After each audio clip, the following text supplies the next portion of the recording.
Hey friends, I'm back in my office. I made it. I'm home.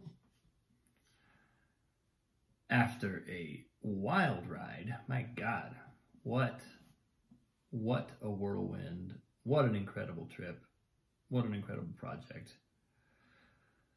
And I had a lovely greeting from Katie and Annalise at the airport. Annalise just ran right into my arms, made me just about melt into a puddle on the floor.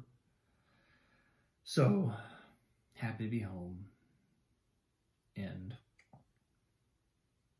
really happy. You know, it's interesting because it's been an intense trip. It's been a really intense few weeks after a relatively intense couple months. And I'm a little run ragged by it all, but I'm also not, I don't feel like, I don't have that feeling that I sometimes have after a creative project of being wrung out, just completely like, you know, like a wet dish rag that's wrung out. I don't have that feeling. I actually feel sort of, there's a levity. I feel kind of inspired, and I need a day or two to rest. But I do feel, I feel ready to dig into whatever's next, which is it's a nice feeling. It's a feeling of, you know, I sometimes attribute it to a feeling of putting my energy in the right place. You know, when I'm putting my energy into something that's for some reason not quite in alignment, then even a really successful conclusion, a really successful outcome, oftentimes leaves me feeling depleted. Whereas when the thing that I'm putting all my focus and energy into is really in alignment with me, with my deeper purpose and intentions, I don't have that. I don't become depleted. I actually feel I might be spent. I might be physically tired, but I feel invigorated by it in a way. So that's just a nice feeling to be tracking, and, you know, feel like it's a good sign.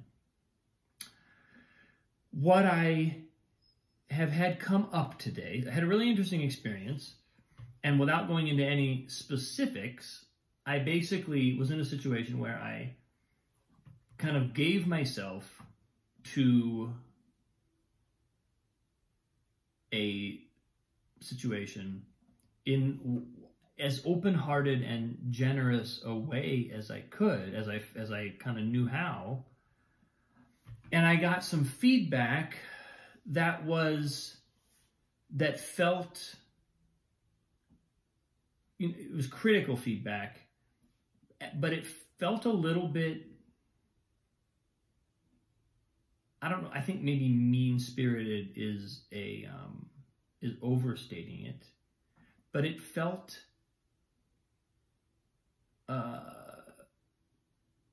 insensitive.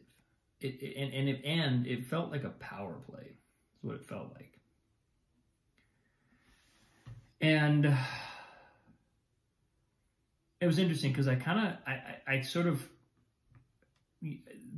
had to receive it and then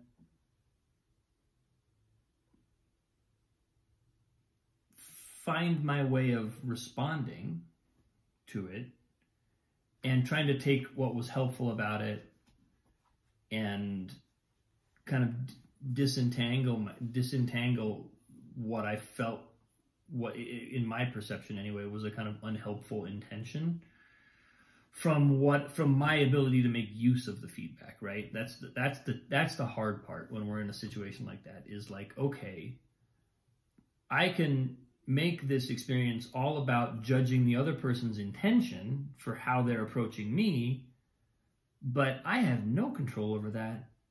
I have ultimately very little influence upon them to be different. And if I put my focus there, I'm going to miss any potentially helpful aspects of what's coming at me because I'm acting like this is someone else's fault for framing it this way or whatever, you know. It's just abdicating my own role in the transaction and in the overall experience. So I tried my best not to do that.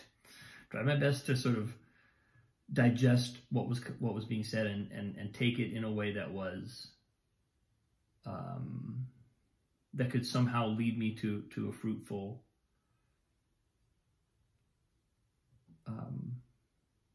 conclusion that somehow could help me grow. And I think I did that relatively successfully.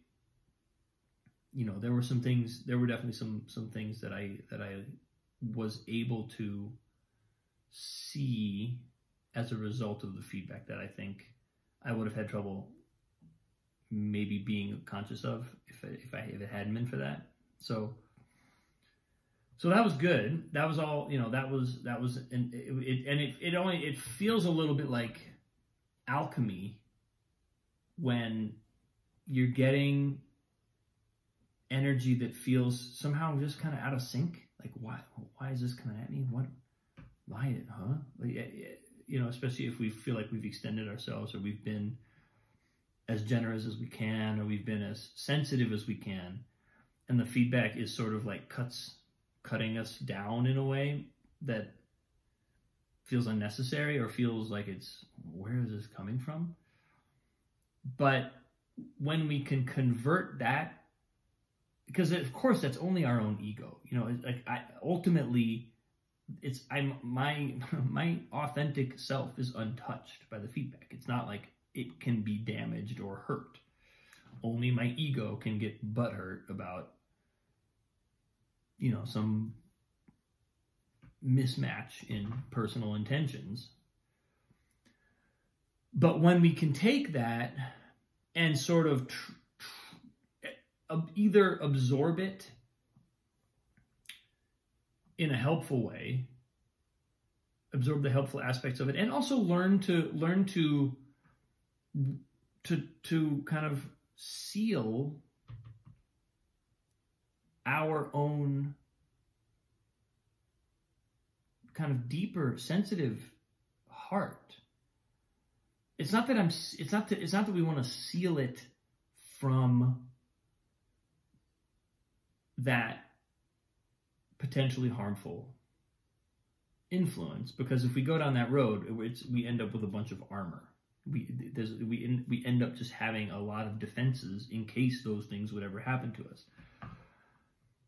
But there's almost a way in which it, like, letting the pain of it in, letting ourselves feel that pain, even if it feels unjustified or if it feels like unexpected, that pain actually becomes an instant reminder of our ultimate, of the sort of invulnerability behind the vulnerability, right? Because on the surface, we're vulnerable. Our egos have to be vulnerable. That's Brene Brown's giant contribution to mankind, is like, that's where all our power lies. But why does all our power lie there? Well, it's because underneath that is an authentic, genuinely invulnerable, eternal source of literally infinite, boundless energy, intelligence, power, wisdom, that we will also seal ourselves off from if we close the gap, if we close that. If we try to like seal if we try to not be vulnerable, if we try to have that vulnerability door closed so that nothing can ever touch our heart. So that was the journey today. It was like, okay, this is interesting, and this is kind of rare. It's like, it doesn't happen that often, you know, that we find ourselves in a situation where we're making ourselves really, really sensitive and really open, and we kind of get some feedback that's unexpectedly unpleasant, but it's a very, I think, helpful experience. I think it's ultimately an empowering one, because it kind of takes that fear of, oh, what if I make myself vulnerable and I get hurt, makes it a reality, and we cruise right past it, and we realize, oh, that's not something to be afraid of. That's not actually a thing that we need to be, that we should be all fussed about trying to prevent. It's a tolerable experience. It's an ultimately weirdly empowering experience. So that's been my journey today, and interesting to see where this goes. There's something else that was showing up around it, which was a little bit more of my kind of analysis around the area of power, because there really is a sense in which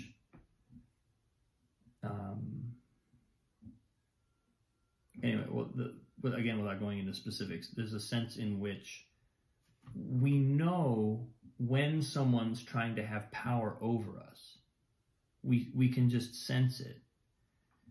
And probably most of us have had the experience that we might be able to look back on and sort of in this kind of icky way see that we wanted to have power over someone else, or that we, again, always for our own security reasons or whatever, but,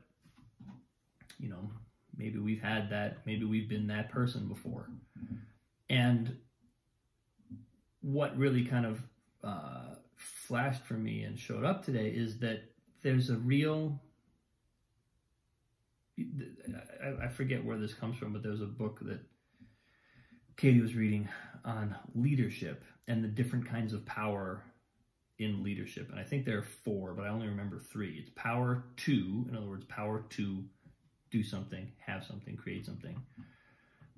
Power over, which is power over someone else. And power with, which is power shared with other people. And there's a way in which when we,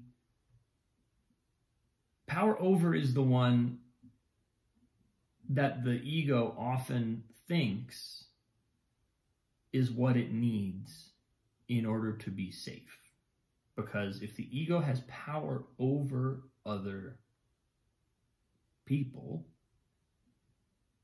it will feel as though it can't be hurt by them. But if you think about that, that's like closing, that cuts us off if we're attached to that. Doesn't mean that we will never have power over, because it's a perfectly natural relationship sometimes, and it's necessary. But if we're attached to that, and if that's the only way we know, if that's the only kind of power that we really, for whatever reason, feel we have access to, or that's the only thing that makes us feel like we have power, we're cutting ourselves off from power with. And power with is so much infinitely more vast. It's a giant pool that, because we share it, it's power with. It's a connection to other people and an empowerment in a kind of shared access to a source. Whereas power over is always an individual. I mean, it could be, in theory, it could be a group that has power over another group, but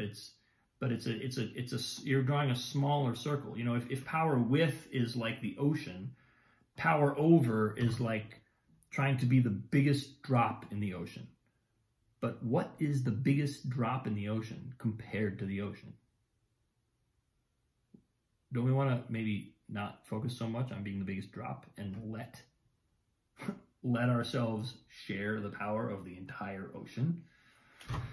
So these are just some of the images that were coming up to me as I was both receiving this and processing it and kind of reflecting on how it affected me and my perception, both in myself and in the experience. So that's what I got today, folks. Very happy to be home. The work on the album continues furiously among all of the audio engineers and amazing people. I can't wait to be able to tell you that it's being released. I just want to give you a special thank you and, voice my appreciation for the fact. I think this is going to be video post number 500. So that's 500 days of video posts, which, man, did I not know what I was getting into when I started this. But what an amazing ride it has been. What an amazing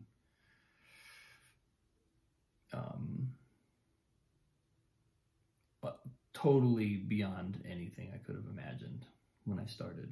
So thank you for being with me in it. Thank you for watching. Thanks for being on this journey with me. Love you. Appreciate you. See you tomorrow.